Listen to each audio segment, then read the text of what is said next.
El recuerdo no llegaba como una tormenta, sino como el lento avance de una mancha de humedad sobre un muro antiguo, una infiltración fría que alteraba la textura misma del presente.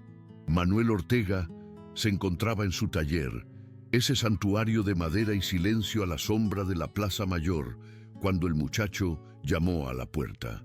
No era un golpe franco y llano, como el de un cliente o un vecino, sino una serie de toques tímidos y rápidos, el sonido de alguien que no pertenece al lugar y lo sabe. Llevaba la librea discreta, de paño oscuro y botones de plata sin brillo, de la casa del marqués de Valcárcel.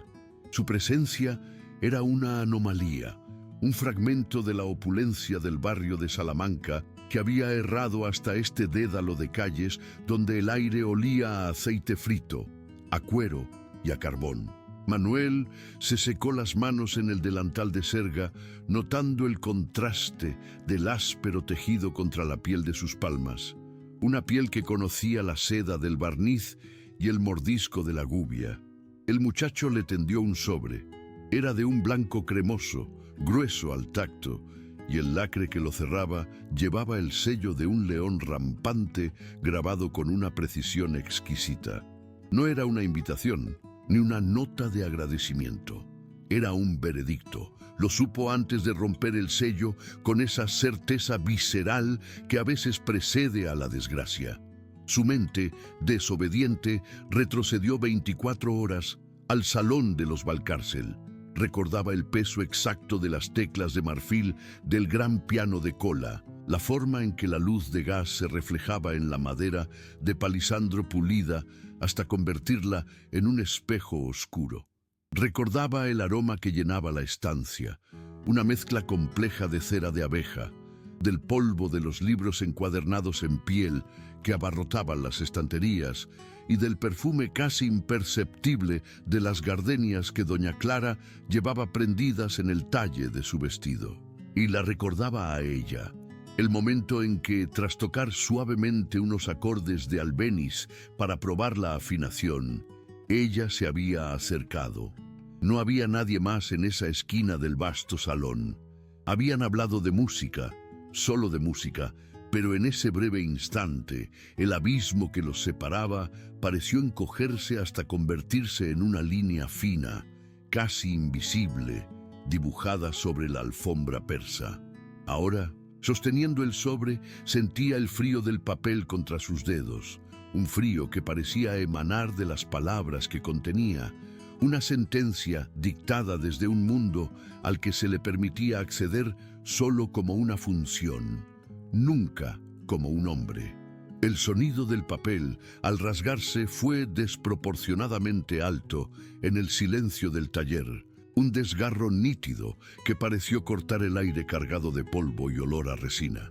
Manuel desdobló la única hoja que contenía el sobre.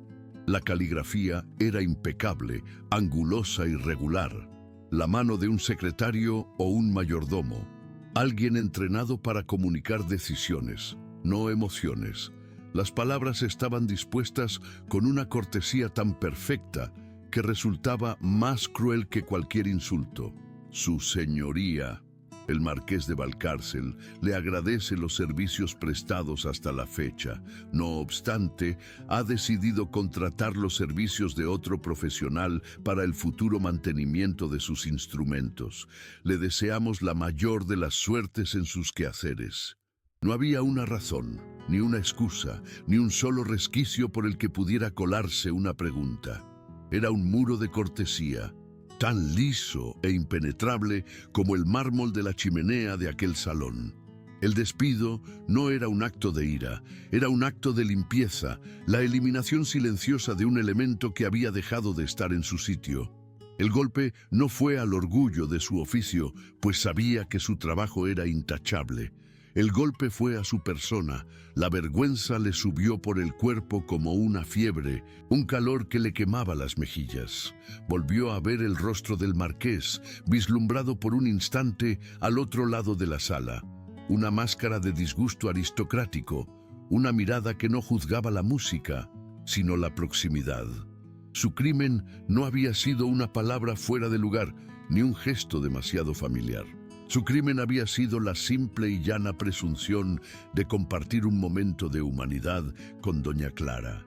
Se había convertido en una mancha en el tapiz perfecto de su mundo, y con una sola y elegante pincelada de tinta lo habían borrado.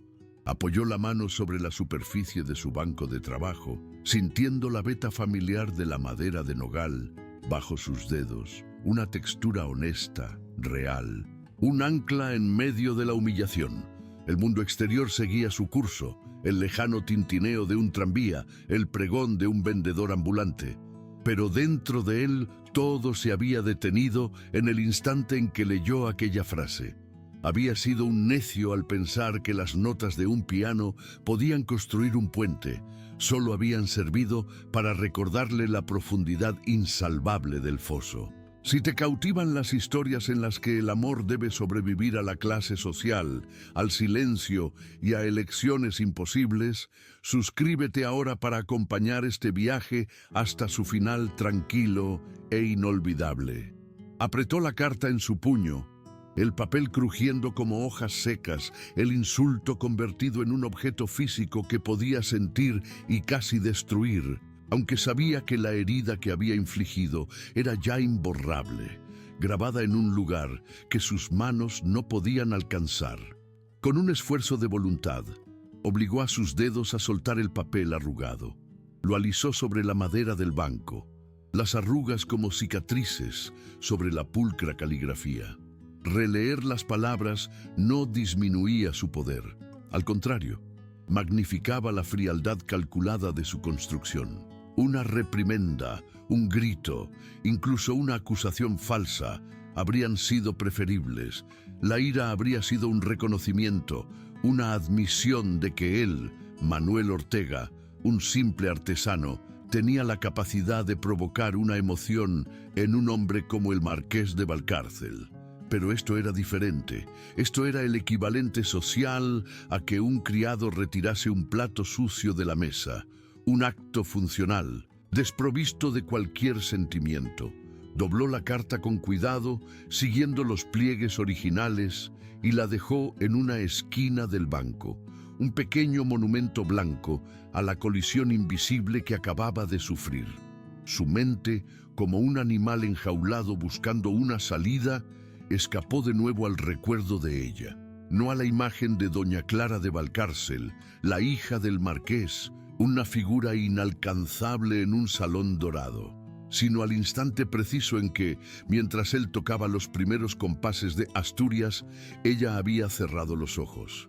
Fue un gesto minúsculo, fugaz, pero en él Manuel había visto un alma que no escuchaba con los oídos de su clase, sino con el corazón.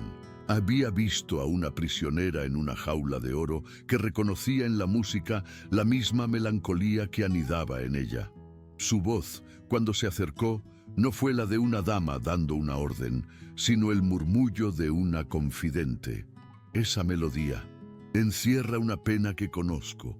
Esa frase, esa confesión susurrada entre las notas de una guitarra imaginaria, había sido su perdición. Le había respondido con el mismo tono bajo, casi reverencial, consciente de los retratos de antepasados que los observaban desde las paredes, del peso de las convenciones que hacían de aquel aire algo denso y difícil de respirar.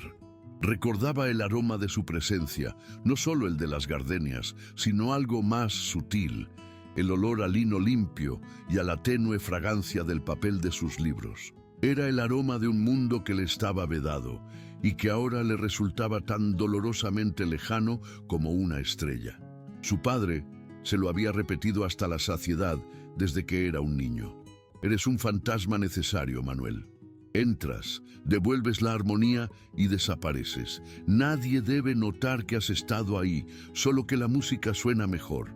Y él había sido el fantasma perfecto durante años, hasta que la música lo traicionó, haciéndole creer por un instante que podía ser visible. Su padre, Mateo, apareció en el umbral que comunicaba el taller con la pequeña vivienda trasera. Era un hombre forjado por la paciencia y la madera, con unas manos que parecían más raíces de olivo que apéndices humanos, nudosas y fuertes, capaces de la más delicada de las precisiones. No dijo nada al principio. Sus ojos, acostumbrados a detectar la más mínima fisura en un barniz o la más leve desviación en la curvatura de un puente, lo recorrieron todo. La tensión en los hombros de su hijo, la postura rígida y el cuadrado de papel blanco que descansaba sobre el banco como una ofensa. Se acercó lentamente, secándose las manos en un trapo que olía a colofonia y a trementina, el perfume de su linaje. ¿Del barrio de Salamanca?, preguntó, y su voz sonó áspera como la madera sin lijar. Manuel solo pudo asentir, la garganta cerrada. Mateo cogió la carta. Sus labios se movieron apenas mientras leía, y en su rostro no hubo sorpresa ni enfado, solo la sombra de una resignación tan antigua como el taller mismo. Dejó el papel exactamente donde estaba. «El marqués de Valcárcel», dijo, no como una pregunta, sino como la constatación de una ley natural. Un apellido más antiguo que su fortuna. Esos son los peores. Protegen con ferocidad lo poco que les queda, sobre todo el honor de sus hijas. No había reproche en sus palabras, solo la amarga lección de una vida entera sirviendo a aquellos que vivían según un código distinto. Su mirada se posó en Manuel y por un instante se suavizó. Tienes el corazón de tu madre, escuchas la música que hay dentro de las personas. Aquí dentro, dijo, abarcando el taller con un gesto de la cabeza, eso es un don, ahí fuera. Y su mirada señaló vagamente hacia la puerta, es un peligro. La aceptación tranquila de su padre fue más devastadora que cualquier reprimenda. Era la confirmación de su fracaso, de su estupidez.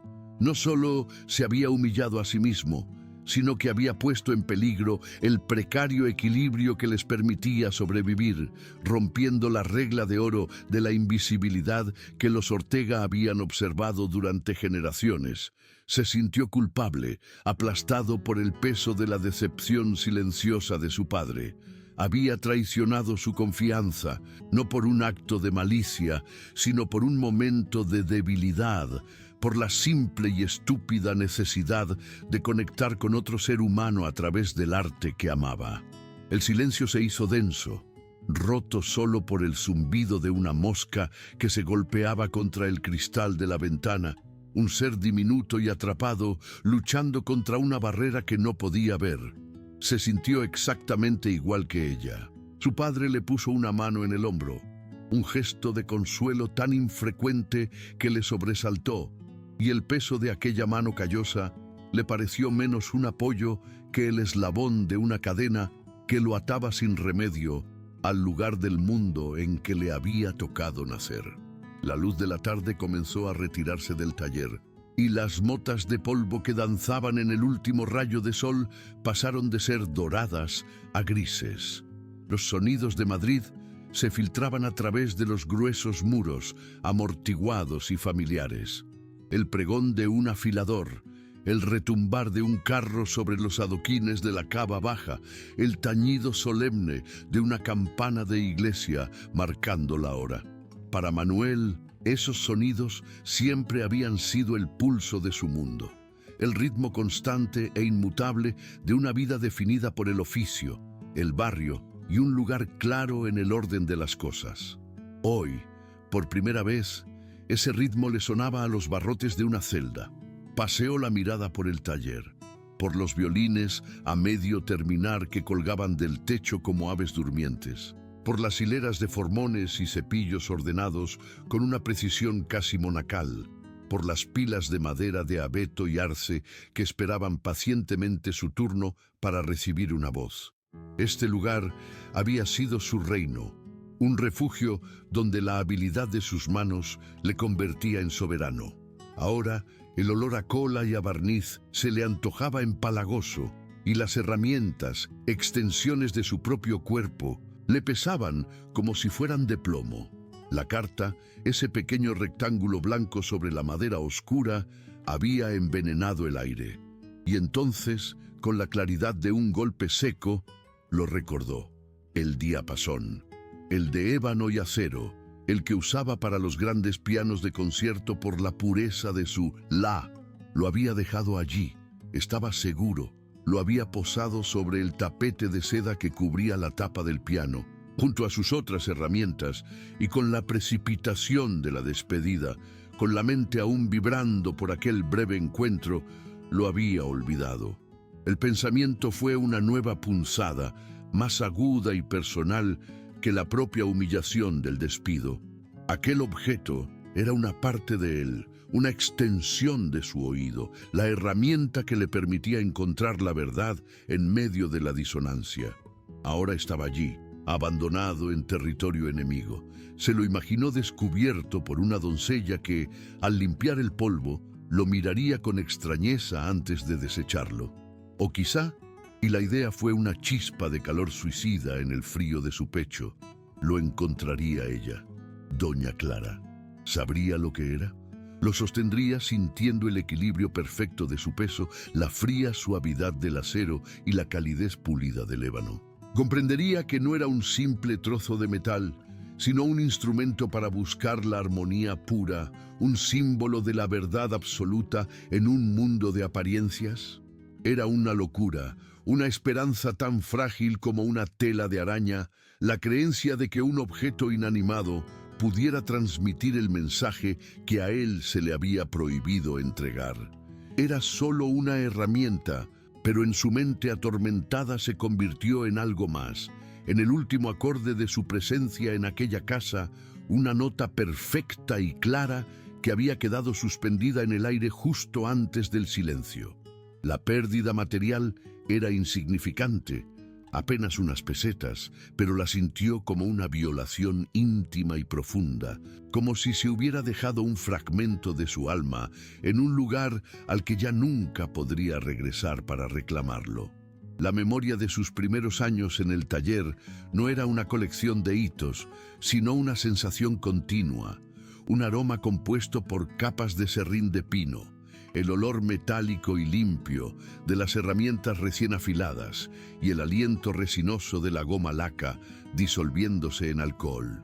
Su infancia no se había medido en cumpleaños ni en fiestas escolares, sino en los grados de destreza que sus manos iban adquiriendo. Recordaba la primera vez que su padre le permitió tensar una cuerda de violín, la emoción casi dolorosa que sintió cuando el pequeño poste de madera giró bajo sus dedos y la nota, primero flácida y muerta, cobró vida con una tensión casi humana, vibrante y llena de promesa. Mateo Ortega no era un hombre de elogios fáciles. Su aprobación se manifestaba en el silencio, en la concesión de una nueva responsabilidad. Pasar de barrer el suelo a mezclar barnices fue un ascenso. Aprender a manejar el cepillo, sintiendo cómo la hoja de acero mordía la madera para levantar una viruta fina como el papel de seda, fue su graduación. Su padre le enseñó que el oficio era una forma de honor, una conversación silenciosa con la materia. La madera tuvo una vida antes de llegar aquí, le decía, pasando la mano por la veta de una plancha de arce. Fue un árbol, sintió el sol y la lluvia. Tu deber es darle una segunda vida, una voz que perdure más que la nuestra. Y así, Manuel aprendió a leer la madera como otros leían los libros, a entender sus tensiones, sus secretos, a predecir cómo vibraría bajo la presión de una cuerda. Pero la lección más importante no se refería a la madera ni a las herramientas, sino al mundo que existía más allá del umbral del taller. Su padre le enseñó la liturgia de la invisibilidad, el arte de moverse por las grandes casas de Madrid como un espíritu servicial. Entras por la puerta de servicio, te quitas la gorra, no levantas la voz y nunca, jamás miras a nadie directamente a los ojos a menos que te hablen primero. Eres tus manos, Manuel, nada más. Y él lo había aprendido bien. Se convirtió en un fantasma eficiente, una presencia que dejaba tras de sí la armonía perfecta de un piano afinado o la restauración impecable de un violonchelo, pero ningún rastro de su propia existencia. Observaba aquel mundo de lujo a través de un velo de deferencia, viendo fragmentos de vidas que no podía comprender. El brillo de una joya en el cuello de una dama, la risa despreocupada de los niños en un jardín privado, el peso del aburrimiento en los rostros de los señores. Para él, eran como los personajes de una ópera vista desde el gallinero, figuras lejanas y brillantes, cuyas pasiones y dolores eran pura representación, sin conexión alguna con la realidad tangible de su propia vida. Una vida definida por el trabajo honesto, el olor a madera y el silencio respetuoso que su padre le había enseñado a venerar como la más sagrada de las virtudes. La primera vez que la escuchó tocar, no supo quién era. Él estaba en una pequeña sala anexa, reparando la mecánica de un clavicordio antiguo en el palacete de los duques de Medinasidonia, un trabajo que requería la paciencia de un santo y la precisión de un relojero. Tenía 17 años y era la primera vez que su padre le confiaba un encargo de tal envergadura en solitario. El aire olía a polvo antiguo y a tapices de lana. De repente, desde el gran salón contiguo, llegó el sonido de un piano. No eran las escalas mecánicas de un estudiante ni la interpretación ostentosa de un aficionado. Era Chopin, un nocturno que fluía con una melancolía tan profunda y una delicadeza tan exquisita que Manuel tuvo que detenerse, con una diminuta pieza de marfil sujeta en las pinzas. La música no se jactaba de su propia técnica, confesaba una emoción. Había una fragilidad en las notas más altas, una vacilación casi imperceptible antes de las frases más dolorosas, que revelaba un alma que no solo interpretaba la música, sino que la habitaba. Se quedó inmóvil, respirando apenas, escuchando a través de la puerta entornada.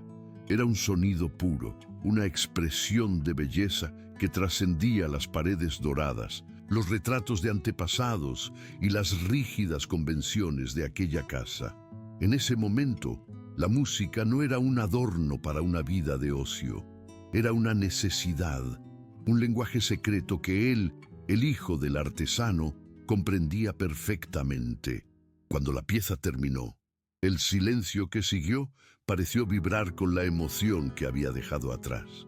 Unos minutos después, una doncella entró para anunciarle que la señorita Clara, una invitada de la duquesa, deseaba hablar con él sobre el piano del salón principal, que según ella tenía una pequeña tristeza en el registro medio. El corazón le dio un vuelco. La señorita Clara era la intérprete, la que había tocado con aquella sensibilidad casi insoportable. Al entrar en el salón, la vio por primera vez. Estaba de pie junto al gran piano de cola, con la luz de la tarde entrando por los ventanales y creando un halo en su cabello oscuro.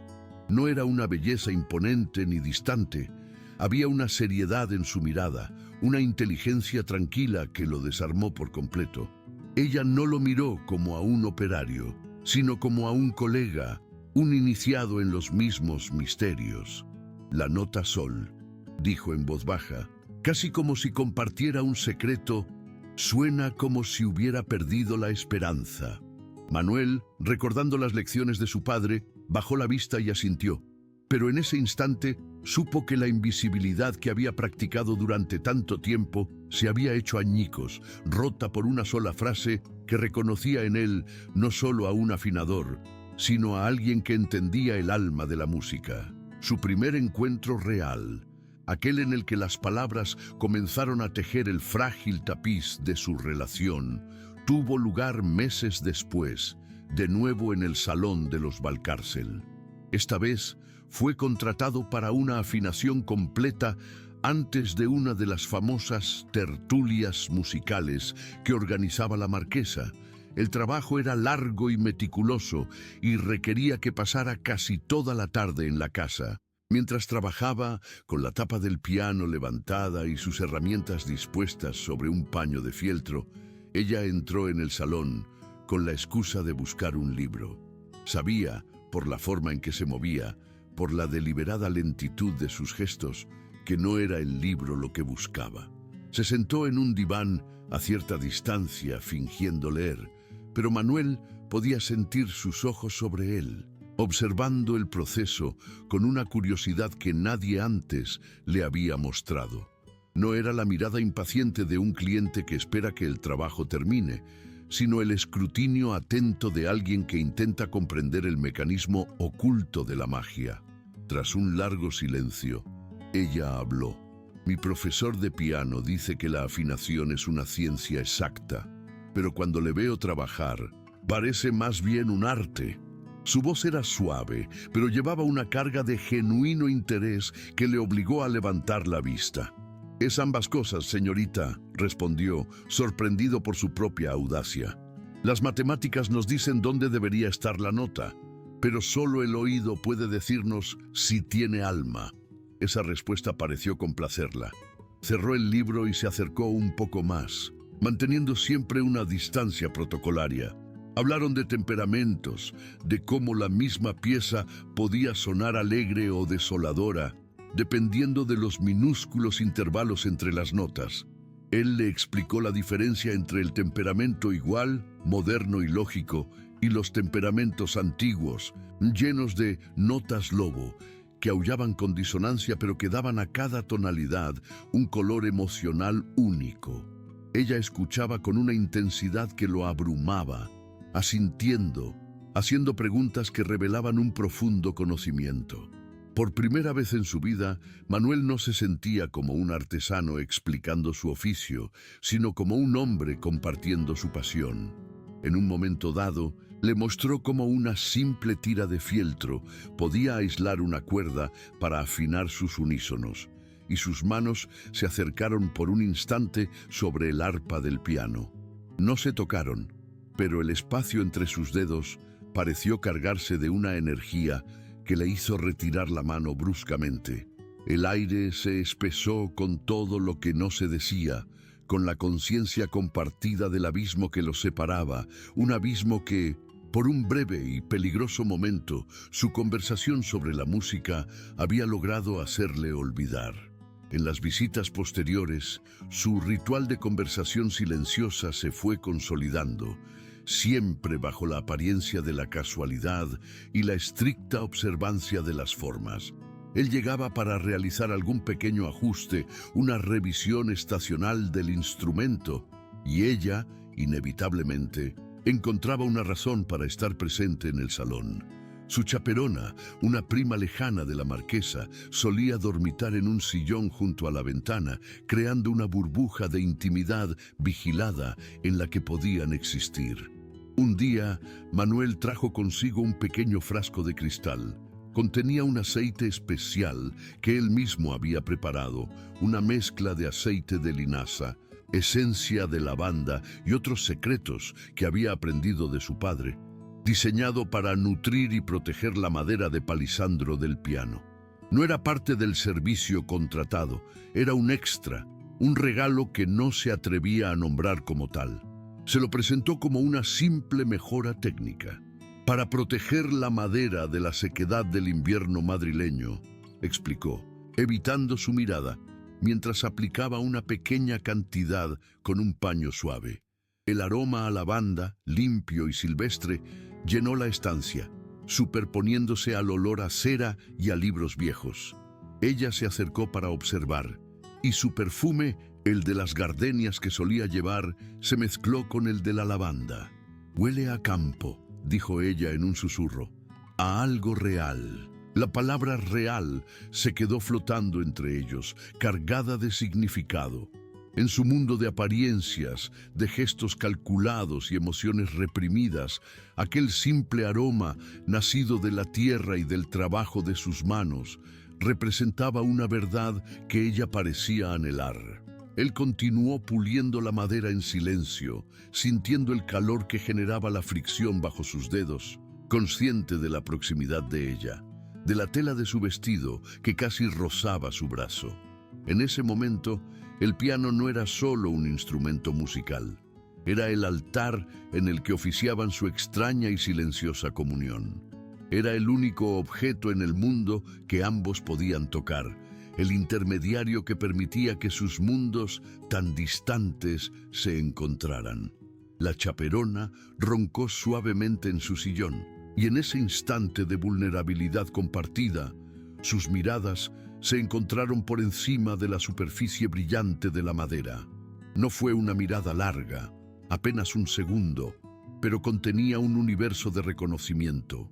Vio en sus ojos una gratitud que iba mucho más allá del cuidado del piano, y ella debió ver en los suyos una devoción que no tenía nada que ver con el servicio. Fue un momento de peligro perfecto, una fisura en la estructura del mundo que les separaba, y ambos lo supieron, retirando la vista al mismo tiempo, con el corazón latiéndoles con una fuerza que parecía hacer vibrar las propias cuerdas del piano. El Paseo del Retiro a la hora del crepúsculo era el gran teatro de la sociedad madrileña, un escenario al aire libre donde se representaba cada día la inmutable obra de las jerarquías sociales. Las familias de la aristocracia y la alta burguesía desfilaban por el Paseo de las Estatuas, un río de sedas, sombreros de copa y sombrillas de encaje, mientras que las clases más modestas se mantenían en los caminos secundarios, observando el espectáculo desde una distancia respetuosa. Un domingo por la tarde, Manuel acompañaba a su padre en uno de sus raros paseos. Mateo Ortega creía en la observación como herramienta de su oficio. Decía que para entender los instrumentos de los ricos, había que entender, aunque fuera de lejos, cómo vivían. Vestidos con sus mejores trajes de domingo, limpios pero gastados, padre e hijo caminaban en silencio, observando el ritual. Y entonces la vio.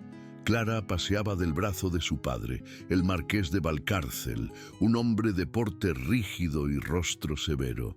A su lado caminaba un joven de aspecto presumido, cuya ropa parecía un poco demasiado nueva, un poco demasiado perfecta. Manuel supuso que sería el pretendiente del que hablaban los rumores, el hijo de un banquero de dinero nuevo con el que el marqués pretendía apuntalar su fortuna en declive. Clara sonreía, pero era una sonrisa ensayada, una máscara social que no llegaba a sus ojos. Su mirada vagaba por encima de las cabezas de la gente, perdida, ausente. En un momento dado, el joven pretendiente le dijo algo al oído, probablemente una broma insulsa, y ella emitió una risa corta y educada. El sonido, a diferencia del que él había escuchado en la intimidad del salón, era artificial, un tintineo de cristal vacío. Y sin embargo, el corazón de Manuel se encogió. Verla allí, en su elemento natural, rodeada de los suyos, interpretando el papel que le había sido asignado, fue más doloroso que cualquier recordatorio verbal de su diferencia de clase. Él era un espectador invisible entre la multitud, y ella, la actriz principal, en un escenario al que él nunca tendría acceso. Por un instante, sus miradas se cruzaron por encima del mar de cabezas. Fue un accidente, una casualidad de un segundo. Él vio un destello de sorpresa en sus ojos, un reconocimiento fugaz, antes de que ella apartara la vista con una rapidez casi violenta, volviendo a su papel, a su sonrisa vacía. Ese breve contacto visual fue como una descarga eléctrica. Para ella, probablemente fue un momento de vergüenza, el recordatorio de una familiaridad inapropiada. Para él, fue una confirmación devastadora. En el salón, junto al piano, podían compartir un mundo, pero aquí fuera, bajo el sol implacable de la realidad social, él ni siquiera existía. El paseo, que había comenzado como una distracción, se convirtió en una tortura. Cada risa, cada saludo elegante, un recordatorio de la jaula dorada en la que ella vivía y del abismo insalvable que los mantenía separados para siempre. La música se convirtió en su único lenguaje permitido, el refugio donde podían encontrarse sin violar las leyes no escritas que gobernaban sus vidas. En una de sus visitas, la encontró luchando con una partitura de Granados, una de las danzas españolas. llena de ritmos complejos y una armonía que exigía una mezcla precisa de pasión y control. Frustrada, dejaba caer las manos sobre el teclado con un suspiro. La chaperona, como de costumbre, se había adormecido. Manuel, que había terminado su trabajo en el mecanismo, se mantuvo a una distancia respetuosa, pero no pudo evitar observar su lucha. Después de varios intentos fallidos, ella se giró hacia él con una pregunta en los ojos. Era una invitación, una ruptura del protocolo que él no se habría atrevido a iniciar. «El compás es un demonio», dijo ella, con un atisbo de la mujer real tras la máscara de la dama. «Mi maestro insiste en la precisión, pero si lo hago, pierde toda su alma». Él asintió, comprendiendo perfectamente. Se acercó al piano, sintiendo el peligro de cada paso. No se sentó a su lado, lo que habría sido una transgresión impensable, sino que se quedó de pie, señalando la partitura por encima de su hombro. «Perdone mi atrevimiento, señorita», comenzó con la voz más baja de lo normal, «pero creo que el secreto no está en el compás, sino en la respiración que hay entre las notas. La música española no se cuenta, se baila, aunque sea con los dedos». Le explicó cómo el ritmo, en apariencia irregular, seguía el patrón de un zapateado, el giro de un cuerpo, la tensión y liberación de una danza. Para demostrarlo, no tocó el teclado. En su lugar, tamborileó suavemente con los dedos sobre la tapa de madera pulida del piano, marcando el contrapunto, el alma oculta del ritmo. Ella lo observaba, fascinada, sus ojos fijos no en sus dedos, sino en su rostro, en la pasión contenida con la que hablaba de la música. Luego, ella volvió a colocar las manos sobre las teclas. Empezó a tocar de nuevo, pero esta vez algo había cambiado. La música fluía, ya no prisionera de la métrica, sino libre, llena de la gracia y el fuego que el compositor había imaginado. Cuando tocó el último acorde, un silencio profundo llenó la sala. Ella no se giró para mirarle inmediatamente.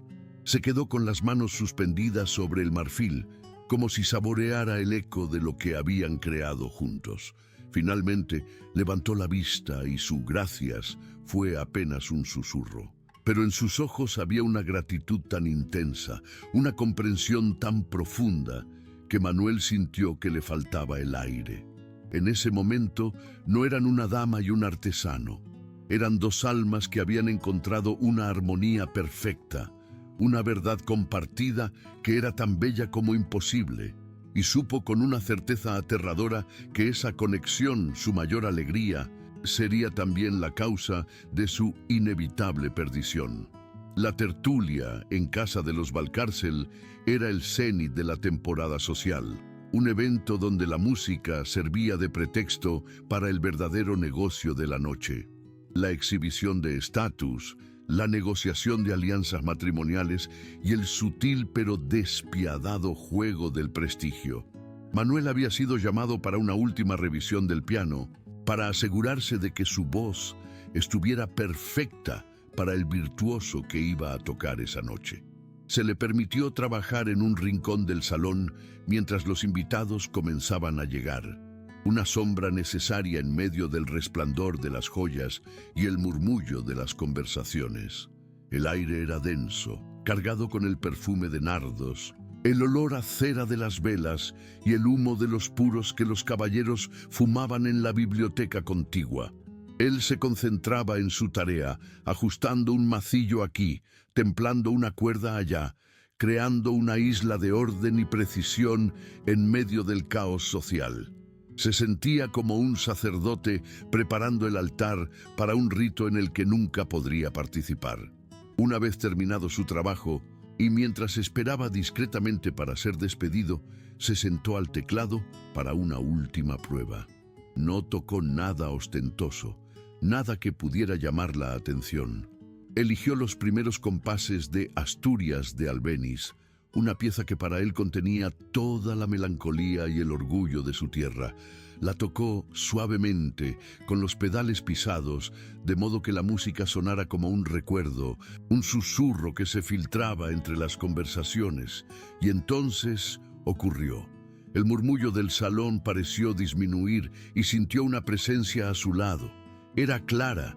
Se había deslizado a través de la multitud, ignorando las miradas curiosas, atraída por la música como una polilla a la llama. Estaba más hermosa que nunca, con un vestido de seda color marfil que parecía emitir su propia luz. Esa melodía, susurró, inclinándose ligeramente hacia él para que solo él pudiera oírla, encierra una pena que conozco. Su proximidad era abrumadora. Podía oler el aroma de las gardenias en su pelo, sentir el calor que irradiaba su cuerpo. Por un instante, el mundo entero se desvaneció y solo existieron ellos dos y la música que flotaba en el aire. Olvidó las advertencias de su padre, olvidó su lugar, olvidó el abismo que los separaba. Solo vio a una mujer cuya alma había reconocido la suya en las notas de un piano. Le respondió en el mismo tono bajo, compartiendo el secreto. Es la pena de algo hermoso que está destinado a romperse. Justo cuando esas palabras salían de su boca, levantó la vista y, al otro lado de la sala, sus ojos se encontraron con los del marqués de Valcárcel. No había ira en su rostro, ni sorpresa, solo una expresión de frío y absoluto disgusto, la mirada de un hombre que ve una mancha en un tapiz impecable y que ya ha decidido, con calma y precisión, cómo va a eliminarla. El camino de vuelta a casa fue una travesía a través de dos ciudades distintas que ocupaban el mismo espacio físico. Dejó atrás el barrio de Salamanca, donde los faroles de gas arrojaban una luz dorada y uniforme sobre las fachadas de piedra, donde el silencio solo era roto por el trote de los caballos de los carruajes y las risas amortiguadas que se filtraban por los ventanales. Al cruzar la Puerta del Sol, el carácter de la noche cambió.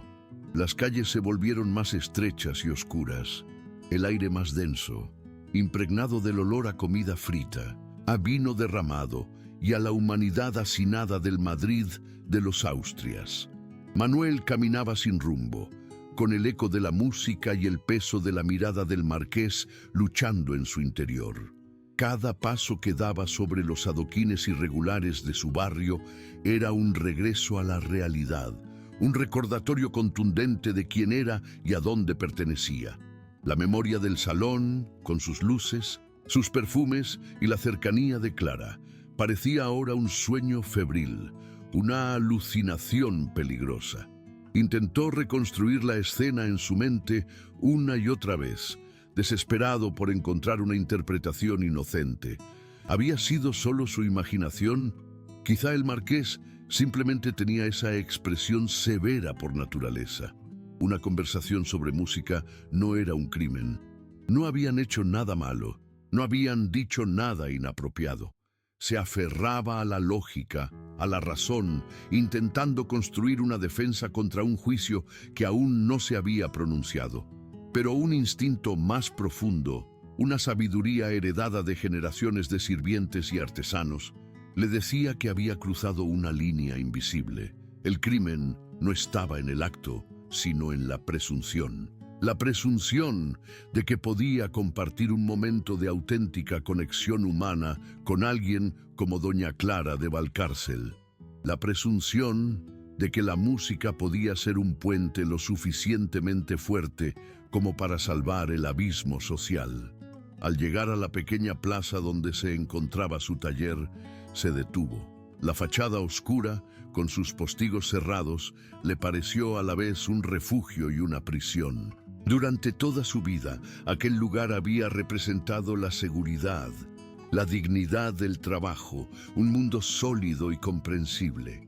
Pero esa noche, al mirar sus propias manos, las manos que sabían dar voz a la madera, las sintió extrañas, como si hubieran tocado algo prohibido, algo que las había manchado para siempre. Una fría sensación de premonición se instaló en su pecho, La certeza de que la armonía que con tanto esmero había construido en su vida estaba a punto de romperse en una disonancia irreparable. Los días que siguieron a la recepción de la carta no trajeron la tormenta que Manuel había previsto, sino algo mucho más insidioso.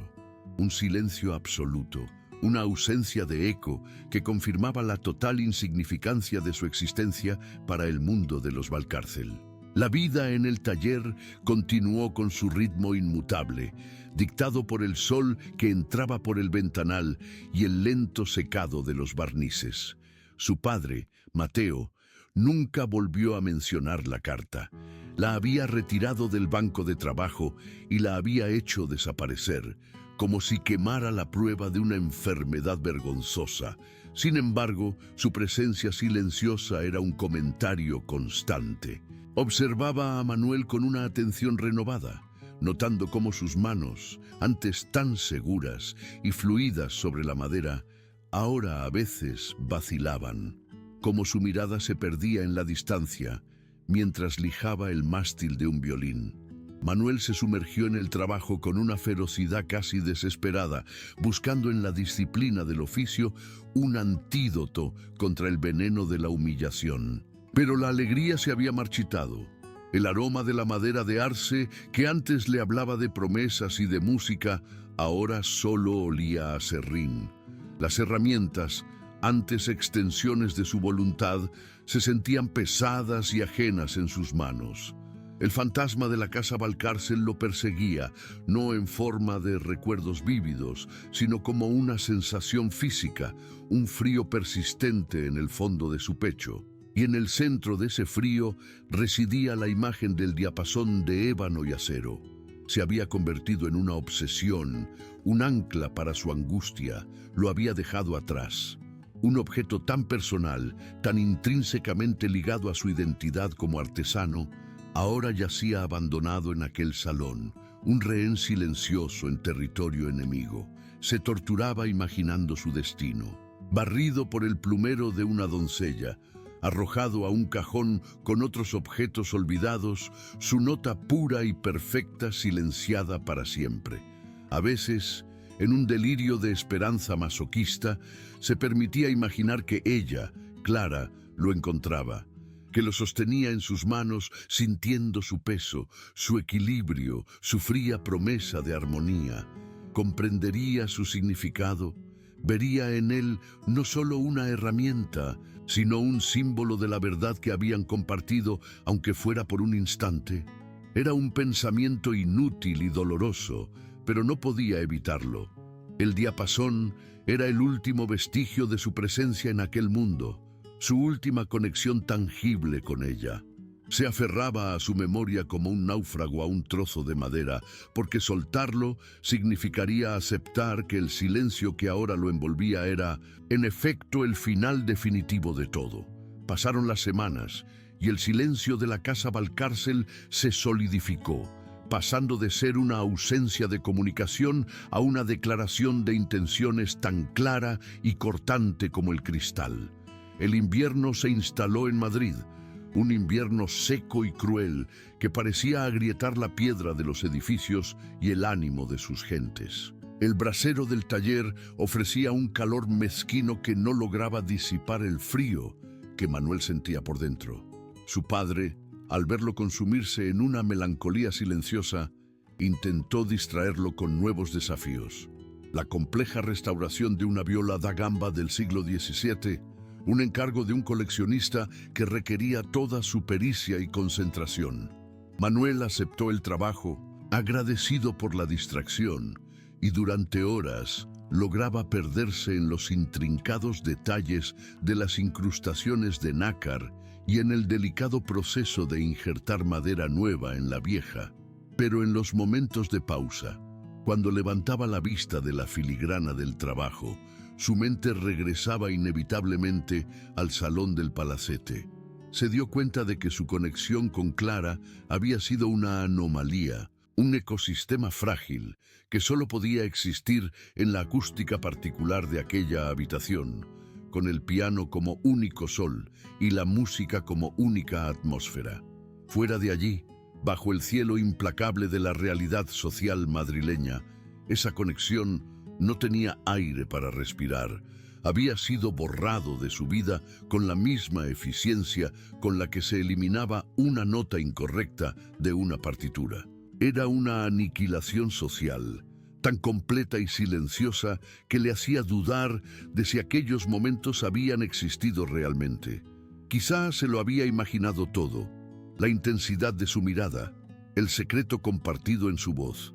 Quizá solo había sido la cortesía de una dama aburrida hacia un artesano que le pareció momentáneamente interesante. La duda era un tormento peor que la certeza del rechazo. Un día, mientras ordenaba unos papeles viejos de su padre, llegó una carta para él. El sobre no era cremoso y grueso como el de los Valcárcel, sino de un papel fino y comercial. La caligrafía era la de un escribano. Con un nudo en el estómago, la abrió esperando algún nuevo golpe. No era de ellos, era de un notario de Zaragoza, informándole del fallecimiento de un tío abuelo al que apenas recordaba y de que como único pariente lejano era el heredero de una modesta suma de dinero. La noticia, que en otras circunstancias habría sido motivo de una contenida alegría, le dejó una sensación de extraña irrealidad, como si el destino le estuviera ofreciendo una herramienta cuyo propósito aún no lograba comprender. Si estás encontrando valor en esta historia de dignidad y silencio, por favor, dale me gusta a este video. Nos ayuda a compartir estas vidas olvidadas. La suma de la herencia no era una fortuna que pudiera cambiar su clase social, pero sí representaba una cantidad que alteraba por completo el horizonte de sus posibilidades. Eran varios miles de pesetas, el equivalente a años de trabajo agotador en el taller. Su padre, al enterarse, vio en ello una señal de la providencia. Con esto, Manuel, podemos renovar las herramientas, comprar esa madera de abeto de los Alpes que siempre hemos querido. Podrías incluso pensar en establecerte por tu cuenta, buscar un local más grande. Mateo hablaba de un futuro tangible, de seguridad, de la continuación del legado familiar. Pero Manuel apenas le escuchaba. El dinero depositado en el banco le pesaba en la conciencia como un secreto. No lo veía como un medio para su propia prosperidad, sino como una responsabilidad inesperada, una pieza que no encajaba en el rompecabezas de su vida. Su obsesión por Clara, lejos de disminuir con el tiempo y la distancia, se había transformado. Ya no era solo el anhelo por una conexión perdida, se había convertido en una preocupación profunda y casi paternal. Empezó a escuchar con más atención los rumores que se filtraban desde el barrio de Salamanca hasta los mentideros de los cafés de la Puerta del Sol. Rumores que traían los cocheros, las doncellas y los proveedores que servían a las grandes casas. Hablaban de las crecientes dificultades del Marqués de Valcárcel, la pérdida de las últimas colonias, el desastre del 98, había sido un golpe mortal para muchas familias aristocráticas cuya riqueza se basaba en las plantaciones de azúcar y tabaco de Cuba. Los Valcárcel, se decía, estaban al borde de la ruina. Su antiguo título ya no era suficiente para mantener las apariencias. Y en ese contexto, el nombre de Clara se mencionaba siempre ligado a otro, el de un banquero advenedizo, un hombre de dinero nuevo y modales toscos, a quien el marqués cortejaba descaradamente como yerno. De repente, Manuel lo comprendió todo con una claridad brutal. La rigidez del marqués, su fría furia al verlos juntos, no nacía solo del orgullo de clase, sino del pánico. Él, un simple afinador de pianos, representaba un riesgo para la única mercancía valiosa que le quedaba a la familia, la mano de su hija. Clara no era solo una prisionera en una jaula de oro. Era el cordero sacrificial destinado a salvar el honor y la fortuna de su linaje. La vio entonces no como una figura inalcanzable en un pedestal, sino como una igual, atrapada en una red de obligaciones tan asfixiante como la suya, y el dinero que ahora poseía dejó de ser una oportunidad para convertirse en un arma, aunque no sabía todavía contra quién o para qué la iba a utilizar. La decisión maduró en él durante varias noches de insomnio, en la quietud del taller oscuro, mientras el único sonido era el lejano silbato de un sereno. No era un plan nacido de la pasión o de la esperanza de una recompensa, sino de una lógica fría y protectora. Si no podía estar en su vida, al menos podría aliviar la presión que la estaba aplastando.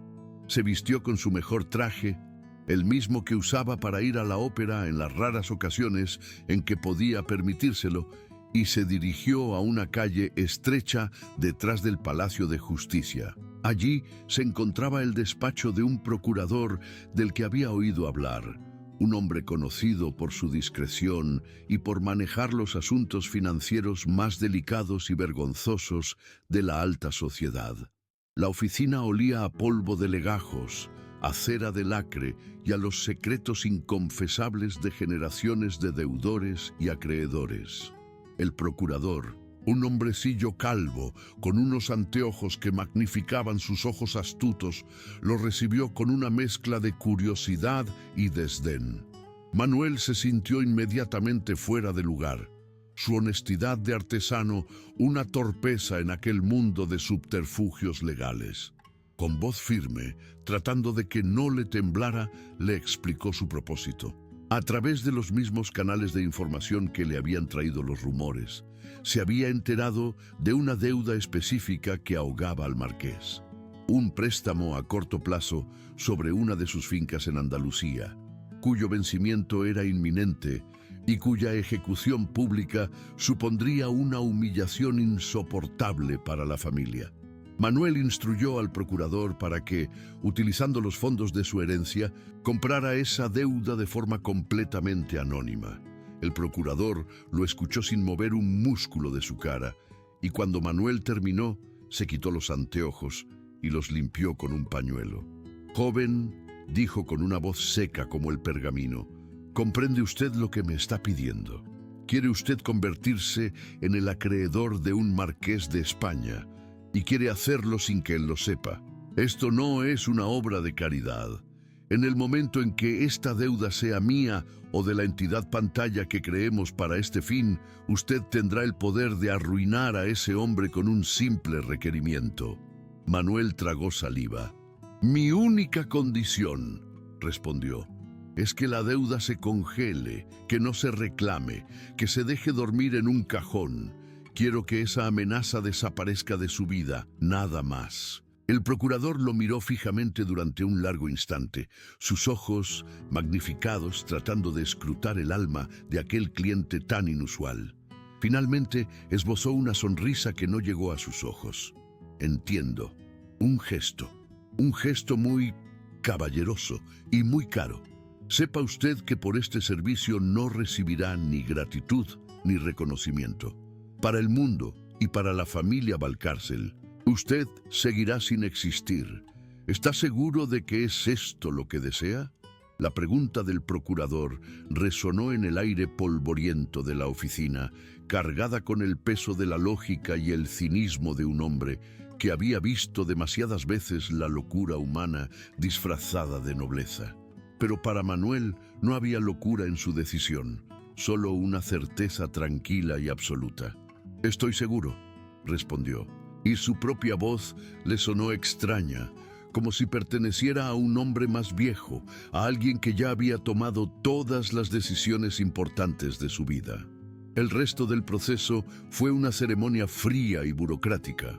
Firmó papeles cuyo lenguaje apenas comprendía, entregó el resguardo del banco y observó cómo el dinero que representaba su único capital, su única oportunidad de escapar de una vida de trabajo modesto, se transfería de su mundo al de ellos. Salió del despacho sintiéndose extrañamente ligero. El sol de la mañana madrileña le pareció más brillante, el aire más limpio. No sentía el pesar de la pérdida, sino la extraña paz de haber completado un círculo. Había transformado su herencia, un regalo del pasado, en un acto que protegía el futuro de ella, aunque ella nunca lo supiera. Al regresar al taller, El olor familiar a madera y barniz ya no le pareció el de una prisión, sino el de un santuario. Se quitó la chaqueta, se puso el delantal de serga y cogió un formón. Sus manos ya no vacilaban. El acto de sacrificio silencioso le había devuelto el centro, le había dado un propósito que trascendía la humillación personal. Su amor por Clara, despojado de toda esperanza de reciprocidad, se había purificado, convirtiéndose en algo más parecido a la devoción de un artesano por su obra maestra.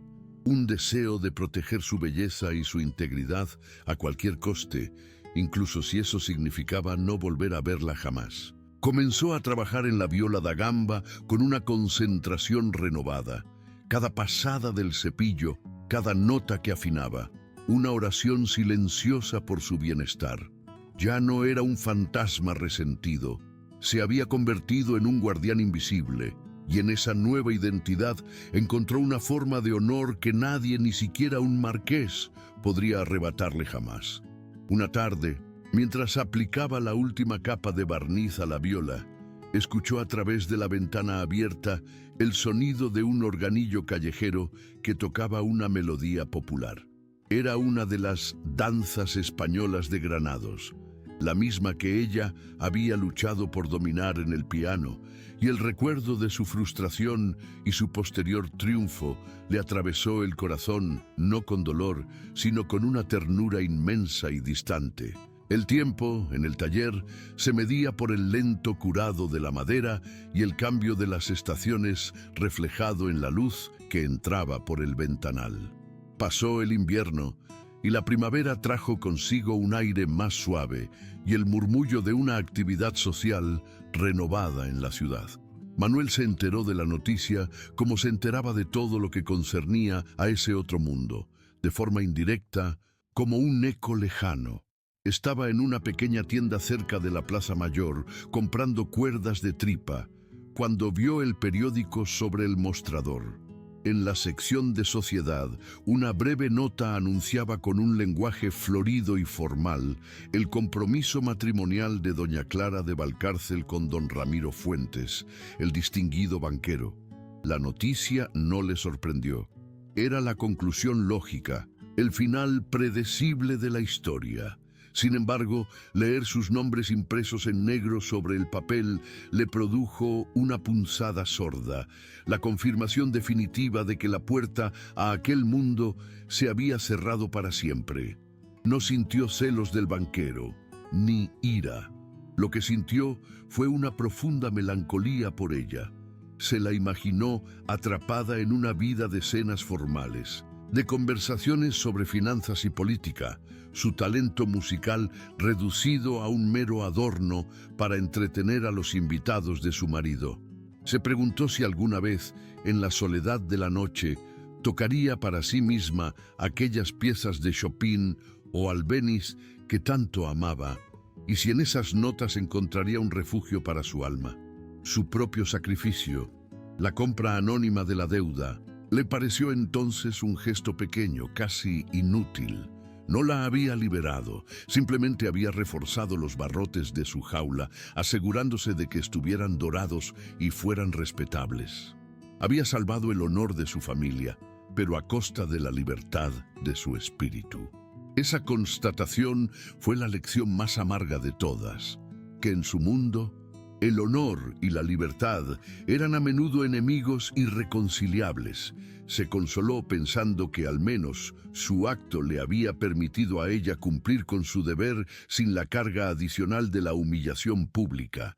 Le había dado la paz de una prisión ordenada en lugar del caos de una ruina deshonrosa. Era un consuelo pobre, pero era el único que tenía. Unos días después, mientras caminaba por la calle de Alcalá, oyó a dos señoras bien vestidas comentar la próxima temporada de ópera en el Teatro Real. Mencionaron que la primera noche, con la presencia de la familia real, sería el evento más importante del año, y que los Valcárcel y los Fuentes ocuparían, por supuesto, su palco de honor. La idea se clavó en su mente como una astilla, verla una última vez, no para hablar con ella, ni siquiera para ser visto, solo para observarla desde la distancia, para asegurarse con sus propios ojos de que, a pesar de todo, había encontrado alguna forma de paz en su destino. La decisión de ir al Teatro Real fue un acto de pura irracionalidad, una peregrinación a un santuario donde ya no era bienvenido. Gastó una parte considerable de sus ganancias de la semana en una entrada para el Gallinero, el Paraíso, el último anfiteatro bajo el techo abovedado del teatro, el lugar destinado a los estudiantes, los oficinistas y los artesanos con alma de melómano. La noche de la inauguración, se vistió con su traje de domingo, se aseguró de que sus manos estuvieran impecablemente limpias y se dirigió hacia la Plaza de Oriente. Al acercarse, el mundo se transformó. El resplandor de los faroles de gas se reflejaba en el barniz de los carruajes que depositaban a sus ocupantes sobre la alfombra roja. El aire vibraba con el murmullo de las sedas, el tintineo de las joyas y las risas educadas. Manuel se sintió como un extranjero en su propia ciudad. Entró por una puerta lateral, subió tramos y tramos de escaleras de servicio y encontró su asiento, un duro banco de madera desde el que el escenario parecía un mundo en miniatura. Pero su atención no estaba en el escenario, sino en el gran arco de herradura de los palcos que se extendía bajo él.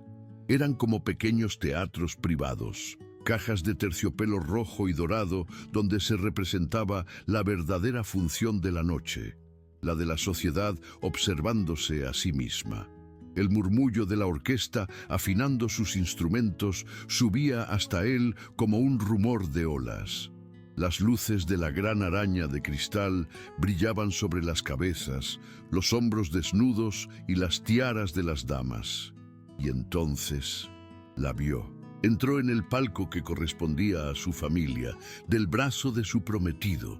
Desde su altura, Manuel no podía distinguir los detalles de su rostro, solo la impresión general, una figura esbelta en un vestido de un color pálido que brillaba bajo la luz, su cabello oscuro recogido en un peinado elegante.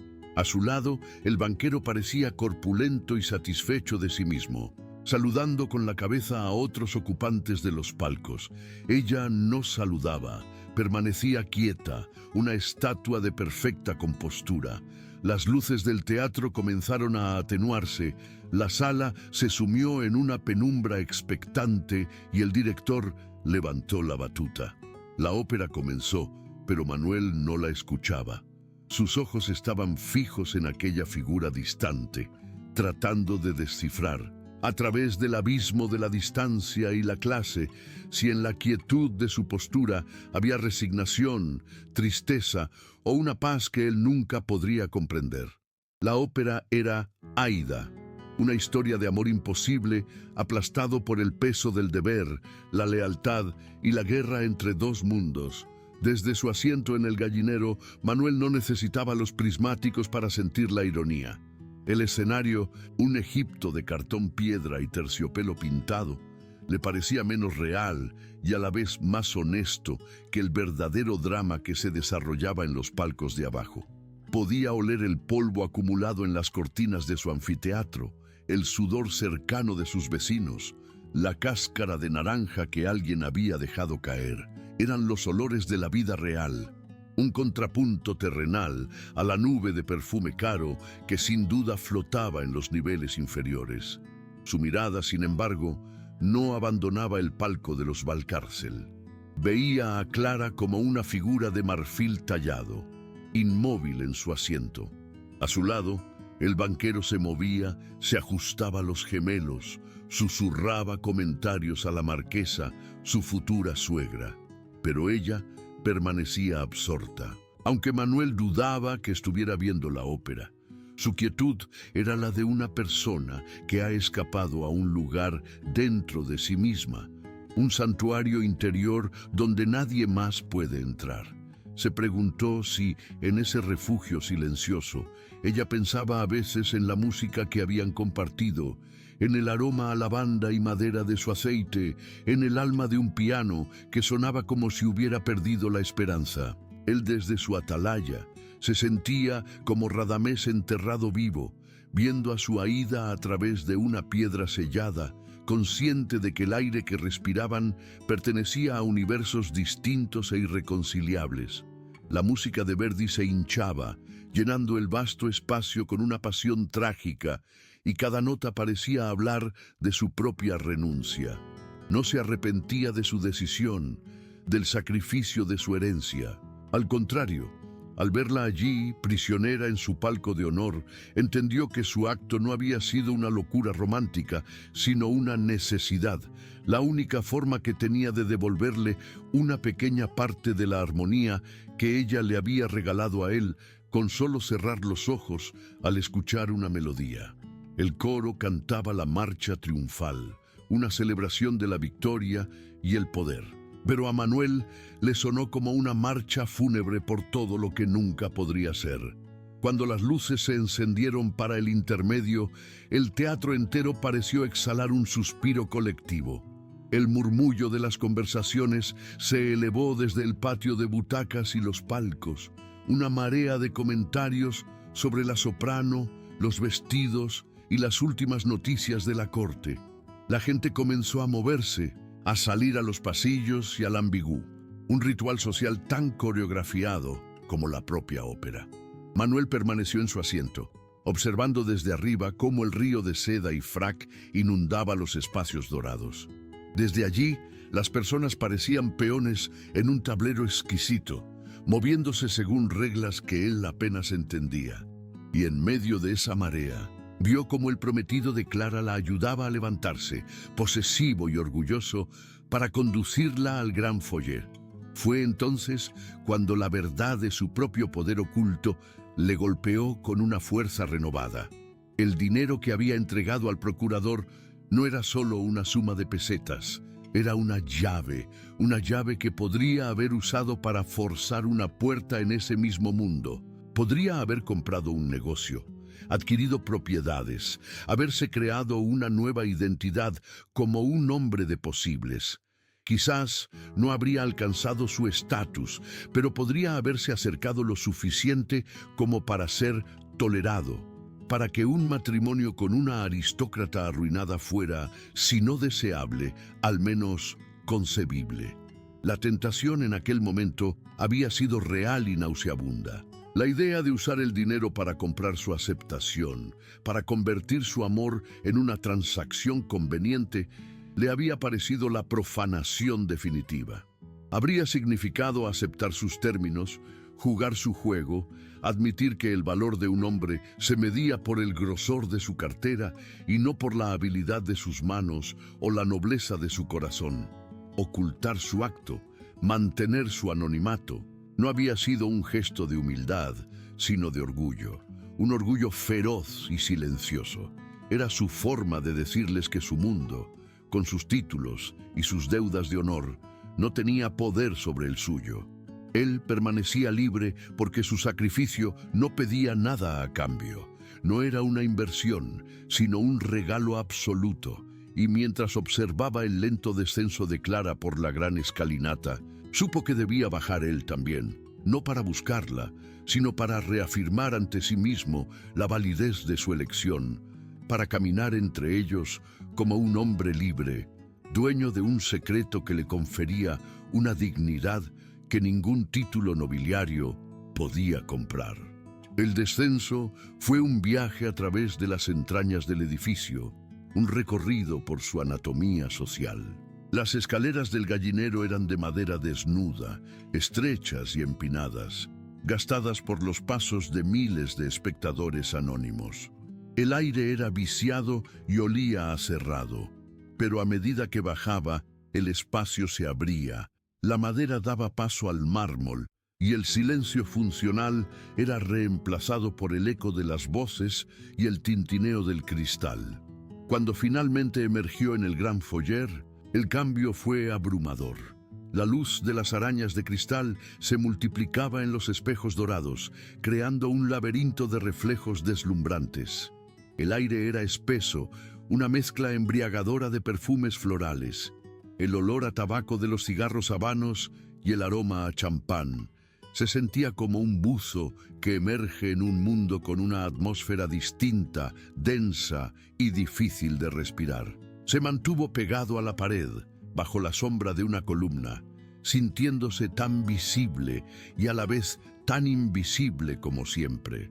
Observó el desfile de rostros, máscaras de cortesía y aburrimiento estudiado, y escuchó los fragmentos de conversación, palabras que bailaban en la superficie de las cosas sin tocar nunca nada real. Y entonces la vio de nuevo, ahora mucho más cerca. Estaba de pie en un círculo de personas junto a su prometido. Podía ver el delicado trabajo de encaje en su vestido, el brillo de una pequeña perla en su oreja. Podía ver sobre todo la tensión en la línea de su cuello, la forma en que su sonrisa no alcanzaba sus ojos. Su prometido, el banquero, hablaba en voz alta, gesticulando con una copa de champán, el retrato perfecto de la confianza que da el dinero nuevo. Estaba contando una anécdota y la risa que provocó en el grupo fue demasiado sonora, demasiado forzada. Clara no se rió, solo inclinó la cabeza, un gesto de asentimiento que era la encarnación de la resignación. En ese instante, Manuel comprendió la verdadera naturaleza de su sacrificio. No la había salvado de una jaula, solo la había ayudado a dorar los barrotes. Pero también comprendió que incluso en una jaula dorada, el alma necesita un espacio para respirar. Su acto, anónimo y silencioso, le había dado ese espacio, la había liberado de la humillación que habría envenenado el aire que ahora respiraba. Fue un consuelo frágil, pero en ese mar de falsedad se aferró a él como a la única verdad. Su prometido, don Ramiro, probablemente sintió la ausencia de Clara en medio de su propia actuación. Dejó su anécdota a medias y siguió la dirección de su mirada perdida. Una mirada que, por pura casualidad, había cruzado el salón y se había posado en el rincón sombrío donde se encontraba Manuel. Los ojos de don Ramiro, pequeños y agudos, se entrecerraron. No reconoció a Manuel como un individuo, por supuesto. Solo vio lo que su mentalidad le permitía ver, un traje que no era de un sastre de primera, una postura que no era la de un hombre acostumbrado a poseer el espacio, un rostro que no pertenecía a su círculo. Se inclinó hacia Clara y aunque Manuel no podía oír las palabras, supo exactamente la clase de veneno que destilaban por el gesto de desdén, por la forma en que sus labios se curvaron. Fue una mirada de arriba abajo, un despido social ejecutado con la precisión de un verdugo. Y entonces, una brisa de sonido, las palabras flotando por encima del murmullo, la gente de oficios, cada vez con más humos. El insulto no iba dirigido a él, sino a ella. Era una forma de marcar su territorio, de recordarle a quién pertenecía y qué clase de personas estaban por debajo de su consideración. El golpe le llegó a Manuel no como una ofensa personal, sino como una revelación. En ese momento sintió la tentación, oscura y poderosa, de dar un paso al frente, de cruzar el suelo de mármol y plantarse ante aquel hombre. No necesitaba levantar la voz, solo tendría que decir una frase. Soy yo quien posee la hipoteca de la finca de su suegro en Andalucía. Imaginar la escena fue un placer amargo y fugaz. El rostro del banquero congestionándose, la máscara de suficiencia cayendo para revelar la codicia y el miedo. Tendría el poder de destruirlo, de humillarlo delante de la mujer que pretendía comprar. Pero en el instante en que la fantasía se formó, supo que era un veneno que lo destruiría a él también. Reclamar ese poder sería convertirse en él. Sería admitir que el honor se podía usar como un arma, que la dignidad era una moneda de cambio. Cruzar esa frontera moral no lo haría más grande, sino infinitamente más pequeño. Eligió el silencio, no por miedo, sino por desprecio. Su honor no estaba en venta, y su venganza no valía el precio de su propia alma. Justo cuando Manuel había tomado su decisión, cuando se disponía a retroceder aún más hacia las sombras, a desaparecer como siempre había hecho, sucedió lo impensable. Clara, que había permanecido inmóvil y pálida durante el comentario de su prometido, se detuvo.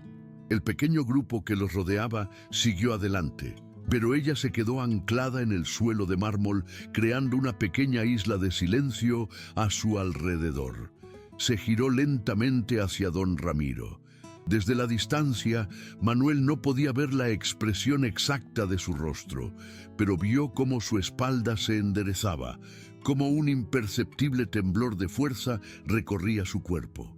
Su voz, cuando habló, no fue alta, pero tenía una cualidad cortante, una claridad que pareció silenciar el murmullo a su alrededor. «Ese hombre», dijo, y su cabeza se inclinó mínimamente en dirección a Manuel. Un reconocimiento tan sutil que solo alguien que lo estuviera esperando podría captarlo. Posee más honor en su oficio que muchos hombres con título en su nombre. Las palabras no fueron una acusación ni un desafío. Fueron una declaración de hechos, pronunciada con una calma letal. El prometido la miró, primero con incredulidad y luego con una furia mal disimulada. Por un instante, el delicado tejido de las apariencias sociales se tensó hasta casi rasgarse. El escándalo, el monstruo que todos temían, asomó su cabeza por un segundo, pero Clara no le dio tiempo a reaccionar. Sin esperar respuesta, sin añadir una palabra más, se dio la vuelta y reanudó su camino, dejando a su prometido la elección de seguirla o quedarse plantado en medio de una humillación silenciosa. Pero antes de ser engullida de nuevo por la multitud, sus ojos buscaron los de Manuel a través del salón. Se encontraron. Fue una conexión de apenas un segundo, un puente invisible tendido sobre un abismo de clase, ruido y luces brillantes. En su mirada no había amor, ni promesa, ni futuro. Había algo mucho más raro y precioso, un reconocimiento absoluto, la validación de su existencia, de su sacrificio, de su honor. El mundo entero, con su ópera, sus joyas y sus intrigas, se desvaneció. Y en ese instante de verdad compartida, Manuel sintió una paz tan profunda que le robó el aliento. El sonido de la campana que llamaba al público de vuelta a sus asientos fue como el toque de un despertador en un sueño profundo. La multitud comenzó a fluir de nuevo, volviendo a la oscuridad del auditorio, y la marea humana se la llevó, arrastrándola lejos de él, de vuelta a su palco, a su prometido, a su destino. Ella no miró hacia atrás. El momento había terminado, tan efímero y tan eterno como un acorde perfecto suspendido en el aire. Manuel se quedó inmóvil, sintiendo el vacío que ella había dejado en el espacio. El gesto había sido todo. El casi imperceptible asentimiento de cabeza que había acompañado su mirada fue el sello final, la firma de un pacto no escrito. Era un gracias, era un lo sé, era un adiós. En ese único gesto, ella le había devuelto todo lo que él había dado y más. Le había devuelto su dignidad, no a los ojos del mundo, sino a los suyos propios, que era lo único que importaba. Él no había buscado venganza y ella no le había ofrecido un amor imposible. Ambos habían elegido el honor, cada uno a su manera. Él sacrificando su dinero para protegerla de la vergüenza. Ella arriesgando un escándalo para defender su valor como ser humano. Era una simetría perfecta, una armonía final que resolvía todas las disonancias. Ya no necesitaba ver el final de la ópera. La historia que había venido a presenciar había llegado a su clímax y a su conclusión en aquel foyer abarrotado. Se dio la vuelta y caminó hacia la salida, moviéndose a contracorriente de la gente que regresaba a sus asientos. Salió a la noche madrileña, al aire fresco y limpio de la Plaza de Oriente.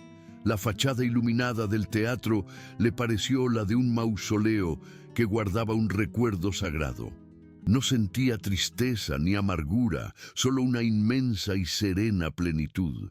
No había ganado a la mujer que amaba, pero había sido testigo de su grandeza y se había ganado a sí mismo. Y mientras se alejaba por las calles silenciosas, supo que el recuerdo de aquella mirada, de aquel gesto de honor compartido, sería el diapasón que mantendría su alma afinada por el resto de sus días.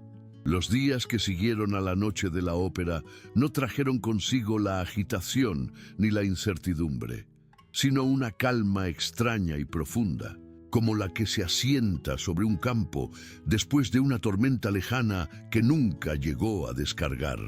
Manuel regresó a la rutina del taller, pero el espacio mismo parecía haber cambiado con él. El olor a resina y a madera recién cortada ya no era el aroma de su confinamiento, sino el perfume de su soberanía. Las herramientas, dispuestas en sus hileras ordenadas, no le parecían ya los instrumentos de una servidumbre necesaria, sino los cetros de un reino modesto pero absoluto.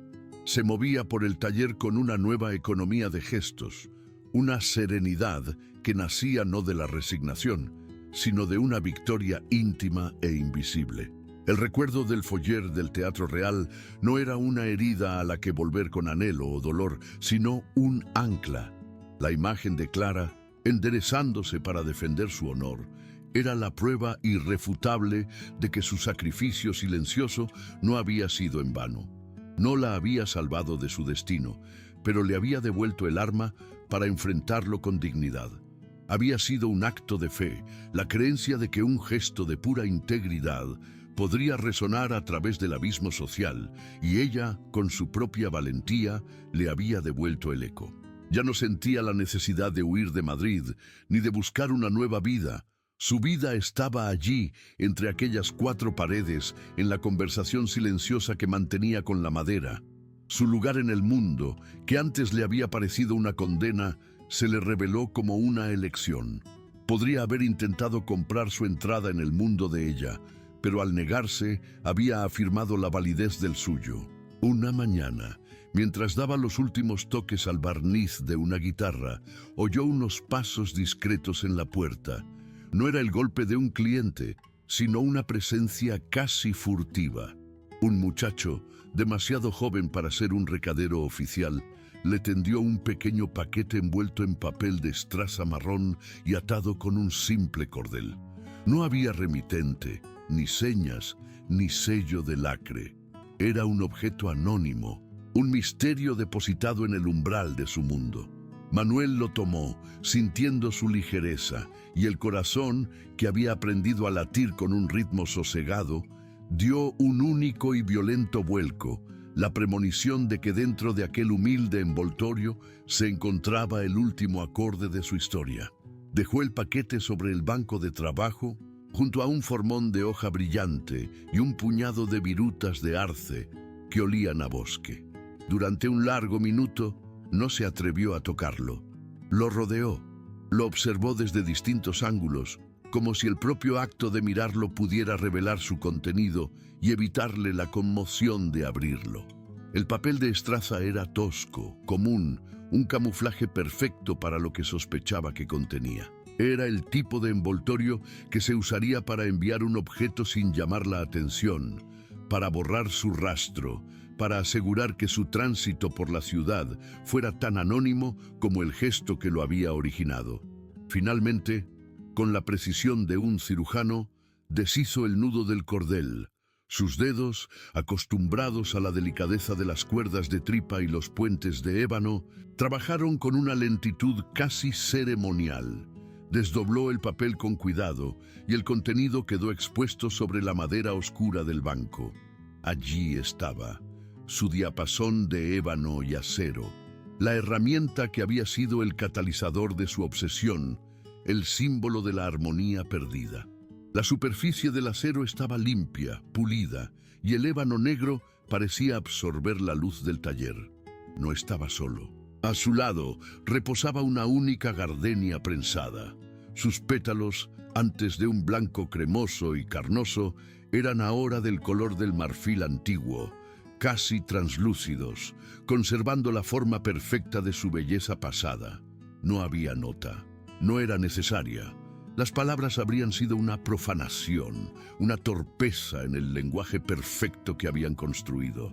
El diapasón era el reconocimiento de su sacrificio.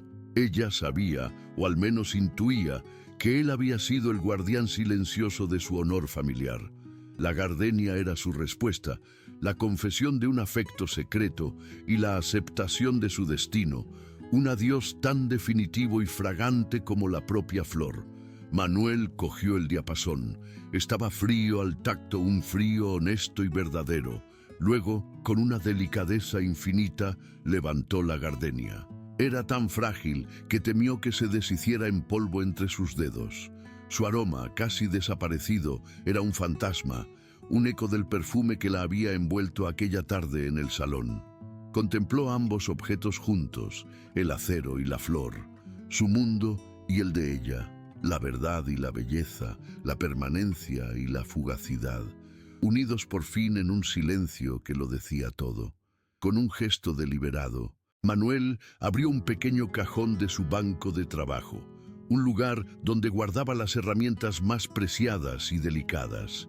Colocó el diapasón en su interior, no junto a los otros, sino en un compartimento propio forrado de fieltro, devolviéndolo a su lugar legítimo, pero ahora imbuido de un significado que trascendía su función.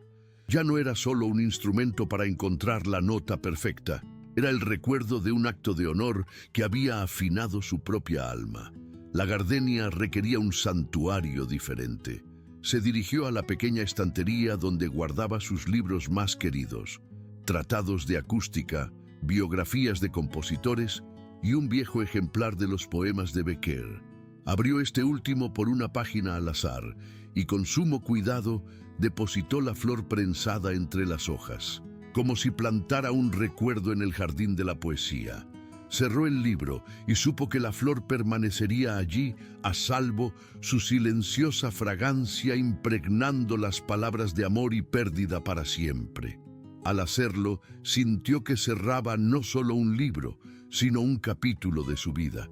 No había amargura en ese gesto, ni el dolor de la renuncia, sino la paz de la aceptación. Comprendió entonces la diferencia fundamental entre el valor y el mérito. El banquero, con toda su fortuna, solo poseía valor, algo que se podía contar, gastar y exhibir. Pero ellos dos, Clara y él, habían demostrado tener mérito, una cualidad del espíritu que no se podía comprar ni vender.